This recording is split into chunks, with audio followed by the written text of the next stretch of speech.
สบายดีเด้อพี่น้องสบายดีเบ่ทุกคู่ทุกคนเนาะสบายดียามบ่ายพี่น้องเบิ่งรถไผนี่มาเห็นบ่รถจอด2คันจำได้บ่พี่น้องรถไผนี่ กับรถคันสีแดงเว็บไอนี่รถไผพี่น้องนี่สิพาไปเบิ่งผู้ใดมาอาริสนอนอยู่ในกับแม่นอนอยู่ห้องอากาศร้อนพี่น้องอยู่เฮือนก็เลยได้นอนแต่ห้องนี่บลาบอลจะขี้โคตรหนอกนะซ้อมเมื่อยก่อนโย่ผู้ใดมาเข้าน้ำกันโอ้เต็มโยบม่วงพี่ดอกเอ้ยผ้ากันมาลีอีพี่นะอากาศร้อนเด้เป่าลมร้อนสวัสดีพี่น้องสวัสดีจ้าใหญ่นี่เพิ่นมาแต่ไซพี่น้องมากันรับอยู่กับปลาเห็นแต่รถจอดเทเลอร์อยู่คนเดียวมาแต่ไซเอาหนามาดูเอาหนามาอ๋อสิเอาเงินให้เฮาบ่ เงินผัดหนาสร้างเขาเบิกเงินเลยบ่มีเงินเลยไปถอนเงินเงินสิแล้วเลยเฮ้ยวันเขาเบิกวันเบิกไปหกสิเบิร์ดพี่น้องเดี๋ยวหาที่เป็นหนี้เขาฮะเงินเพิ่นสิแล้วอ๋อออกมาอีกสาวเฮ้ยโอ้ทรงผมสีบางอย่างพี่ดอกสี่สำรับผมเอาเสียงผีว่ะตื่นเสียงผีว่ะมัน ว่าอย่าไปเล่นเขาอีกเลย ตื่นไว้เด้อ มันไร มันเสด็จเสียงเจ้าว่ากัน ยินเสียงไม่ใหญ่เอามาลาบ่เนี่ยยินเสียง เสื่องว่ายุกนะ ยินเสียงไม่ใหญ่เอามาลาวะเลยตื่นไปหาหมอเพิ่งมาพี่น้องมันบวมเป็นอะไร ไปก็ไป ข้างนะบ่ได้บวมแหละเหลือแต่ข้างนี่บัด เขาบอกตัดเศษแล้วมันแสลง กินพิษ บ่มันแสลงมันคิดจะเป็นแบบคนแพ้ที่ว่าแพ้เป็นเราฟิลเลอร์ แล้วมันสิลงอีกมันบ่ กินหรือเนี่ยมันดีอารมณ์ดีแล้วมันก็สิโล่งเองมัน มันลงบ่นี่นะ ลงข้าง ข้างนี้มัน ข้างนี้บ่ได้เป็นมาเก็บ เขา ข้าง เน้น นี้ เน้นข้างนี้ น่า เพราะว่า จะมันย้อน พอตอนกูจิ้มนะกูกลัวขางมันจะบกเด้อแล้วเขาเลยจิ้มทางนี้หนัก แสดงว่าใส่ลายยามก่อน ใจหลาย เดี๋ยวน้ำ มั ผู้ใดแหละ มันจะปวดขึ้นแล้วก็ปวด งามบ่งามบ่ว่าผู้ใดแหละ แต่หมอก็บอกว่าถ้าจะคิดออกกับบริญญาคิดออก บ่มันยังใหม่เลย บาดอีกขางชิ้นขางนึงน้อยขางนึงใหญ่ได้บัด บ่มันยังใหม่เลยมันอันสไลด์ได้อยู่มันยังคิดออกได้อยู่มันยังใหม่ ที่บาดขางนี้ที่มันบริสลายมันบริปิด แล้วมันสิบ่เป็นหยังบ่ถามเขาอยู่ บริเป็น ก็ระวังดูแลเจ้าของเอา ถามเขาอยู่ว่า ไปก็ไปเขาอีกคำน่ะ บ่มันยังใหม่มันยังอันนั้นคิดออกได้อยู่ยังสไลด์ได้อยู่ FC เพิ่นเว้าอยู่เพิ่นว่าเพราะมันยังใหม่ เขามียา มัน คลายออก เพราะมันใหม่สไลด์ได้ บริสลายบ่จ้ะ เรียกเป็นแต่ข้างเดียวเฮาก็บ่จักเฮาก็บ่จักดอกพี่น้องโบท็อกหรืออิหยังฟิลเลอร์บ่จัก บ่อยากเข้าใจยาอะไรเกิดละลายแบบเดียว ไปถามกับหมอ เป็นข้างเดียวยังคือแต่ตอด ล่มอยู่ห้องหอนเข้ามา ในหน้าผากเราก็บ่ได้มันก็ติดมือน่ะมันขึ้นเบิดช่องข้างนะเห็นในปานข้างนี่แล้วมันเศร้าเลยมันเหลือแต่ข้างนี้บัด ไม่ใช่ แต่ตอดจะก็ไปเห็นนะ โดนพัวตีจ้า โอ้ยมันแม่นหัวโขกเศร้าบ่ โดนพัวตีจ้า แม่นบ่ลิ บ่อนประจำการได้พี่น้องบ่อนนั่งเล่นเด้นี่นี่เฮือนนอนผมม่วงตัวนี้ตะกี้เนี่ยมันนั่งบ่ได้ตะกี้ผมม่วงมันน้อยเดี๋ยวนี้มันเป็นผม ไม่กิน ให แน ญ่ วหอนยังบ่อยากซ้ ไปลองเพอเปิดใหม่ปะ ำหอน กินเนื้อหอยอย่างนี้ค่ะ แซ่บป่ะ คอแสบอยู่ได้ เขาแห่ไปกันกินเบิดบ้านมันเคยเปิดป่ะเขาเคยอยู่ไทยดิเรียกว่าคำคายอีกอย่างแน่เลยแนวกินน้ำ ขายของขายเพอขายข้าวเปียก ไปซื้อมากินพี่น้อง ขายของขายปืนขาย ที่จะไปไทยเลย กับข้าวก็มีบ่ จักเขาเห็นแต่เขียนบริษัทเขาเขียนอันหนังสือเอาแล้วมันเห็นบริษัทโมเมนต์ป้าย สิได้บอกสร้างเขาเลยเดี๋ยวยังขาดเหตุใดเขา เขาเห็นแวบๆแต่เพ้อก็เขาเปียก บ่ต้องเชื่อกัน คู่มือ ได้เปิดขาย ห้านอันนี้เขาเห็นคู่มืออยู่แล้ว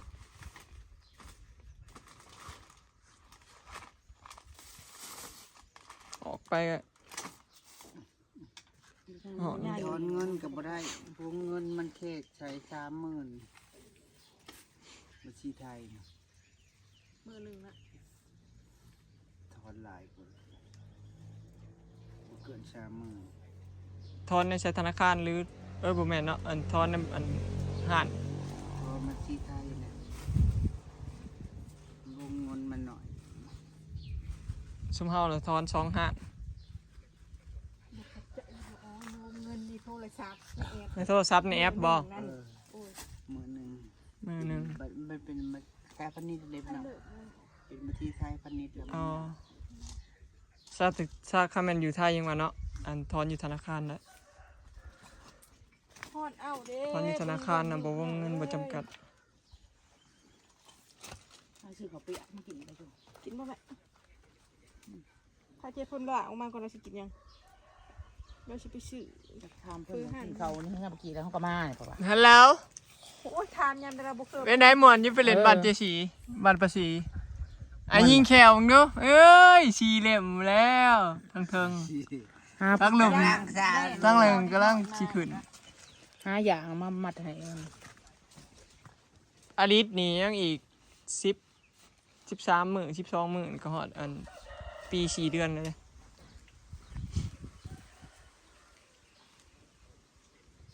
งานสิเริ่มไปซื้อน้ำกล่องไม่กินพี่น้องปกติต้องปี3 เดือนเนาะเด็กน้อยกินน้ำกล่องเขาเรียก ปี2 เดือนก็กินได้ก็ปี1ก็กินได้แต่ว่ามันสิฮู้จักกินบ่เท่านั้นน่ะ จักโพด คันฮู้จักกินแล้วก็กินได้ จากโพด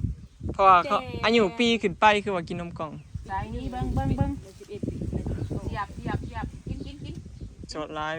เขาก็ให้ปี3 เดือนขึ้นนั่นน่ะทำในร้านเขาว่าจะสิฮู้จักดูดแต่ลิตรเนี่ยดูดเป็นไวอยู่เพิ่นฉลาด นั่งดูเป็ดนั่ง เห็นเฮาซ้อนน่ะบ่ได้ยากพี่น้องซ้อนเทื่อเดียวหนึงก็จื้อแล้วไปไว้ดูดให้เพิ่นเบิ่งเพิ่นก็ดูดแล้วคือกันกับบ้วนปากเด้พี่น้องซ้อนแปรงฟันง่าย โอ้ยเฮ้ยยังก็จื้ออีกฉลาดปะฉลาดปะ อ่ะซ้อนมีไงมาล่าดูเต้นดูมีไงมาล่าเต้นอะไรอยู่ขาตึก ลุก stand up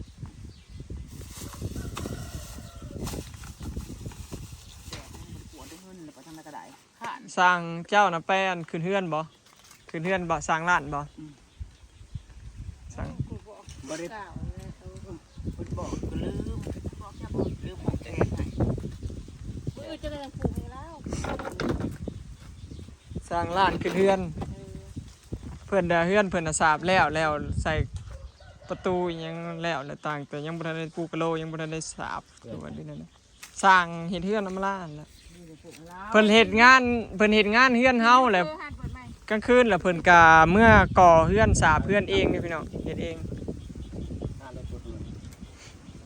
ห้านลุมเท่ากองไปนี่นะ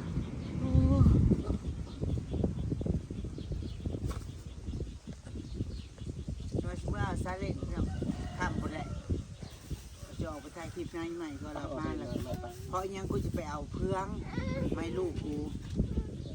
เพื่องต้นมันเกี่ยวเข่า เออ เปลืองอ่อน เครื่องใหม่ เอาเพื่อง รถเกียร์มันกับปั่นออกคุกแล้วมันไปหุบเอาแล้ว แนวง่ายมันหอมคือยัง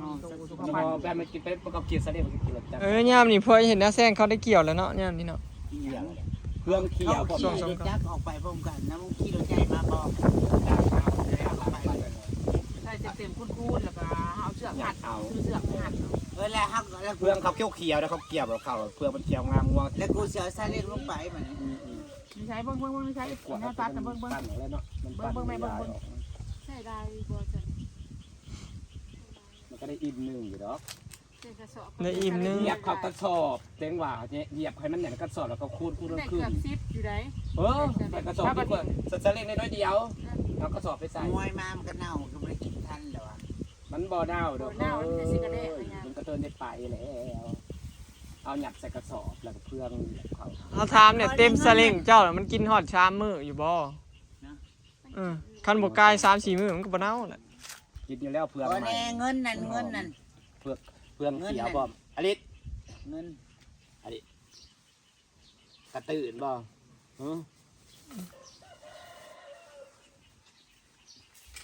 กระตื่นบ่มาก่อนเงินนะมะเพราะนี่ดังไปใช้เบิด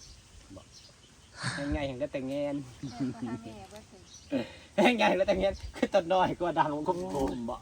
ชัว วัดใหญ่บ่เหลือแต่เงิน มื้อได้ขึ้นมื้อได้ขึ้นปักซ่องแบบรถใหญ่ขึ้นบอกเด้อพอจะขึ้นไปซื้อไม้มาเฮ็ดครัวนี่ แป้นนะมันได้สิเอามาได้คำบ่ตัด ก็ตัดเพิ่น เอาไม้อันนะเจ้าเลย เอาไม้อันนั้นเด้ไม้อันไม้ตีเทพื้น ถามมาจะผิดก็ได้ใส่ จังถือ มันจะเรือแล้ว จังบริสุทธิ์ เรือ มันแพงอันนั้นมันแผ่นละ200พุ่น แล้ว แผ่นละเท่า200บ่ ว้าวมันจะงาม 200หรือ150 เห็ดตรงมันบ่งาม เขาเฮ็ดเรียบร้อยแล้วโกง โกงก็ว้าวนะเห็ดตรงมันบ่งามเห็ดขึ้นก็ได้2สั้นแล้วก็ตรงแล้วก็ลงก็ได้2ขันสีงาม ง่ายจะยากวะ บ่อันนี้มันโกง เอาก็เห็ดเอาวิวก็เห็ดมันงามนี่แหละ กลัว มันเห็ดเป็นสีมันงามก็เห็ดตรงแล้วมันเห็นมันบ่เห็นนั้นบ่งามแล้วเห็ดขึ้นแล้วเห็ดแล้วเห็ดลงมันงาม ลงทุนซื้อเล็กแล้วก็เฮ็ดโค้งแล้ว แม่เห็ดแบบเห็ดขึ้นเป็น2ขันนี่เด้ก็คือแล้วก็เห็ดลงอีก2ขันก็จะเป็นโคกเป็นทรงโคกแล้วมันเน่มันเด่นมันเน่มันเห็นโคกมันงาม อันนี้เขาเฮ็ด เห็ดตรงเลยมันบ่งามเห็ดโค้งก็งามถ้าคุณคือเกิดการมาเป็นสร้างมันก็เห็ดบ่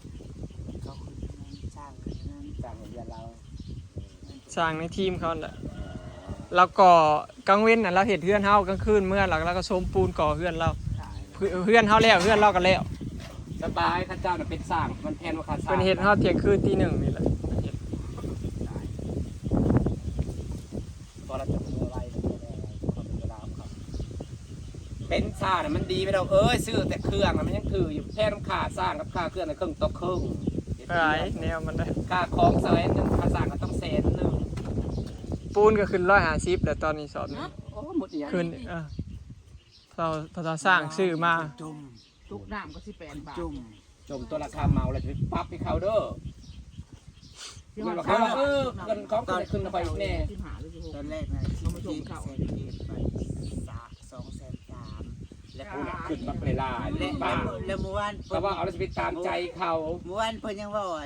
โย จะกำไรสิเหลือเท่าไหร่เพิ่นน่ะ แล้วแต่แล้วเมาก่อนพอแห้งเลย จะกำไรสิเหลือเท่าไหร่เด้อเพิ่นน่ะโอ๊ยดีตะกูโอ๊ตไว้ดีตะกู กู โอ๊ต ให้ ดี เขา ตะกู เพิ่ม โอ๊ตว่า เขาเห็นมึงง่ายก็แห้งว่าอีน้อยก็เห็นฉลาดที่ว่าคุณเรื่อย ดีตะกูโอ๊ตว่ากูดีตะกูว่าโอ๊ย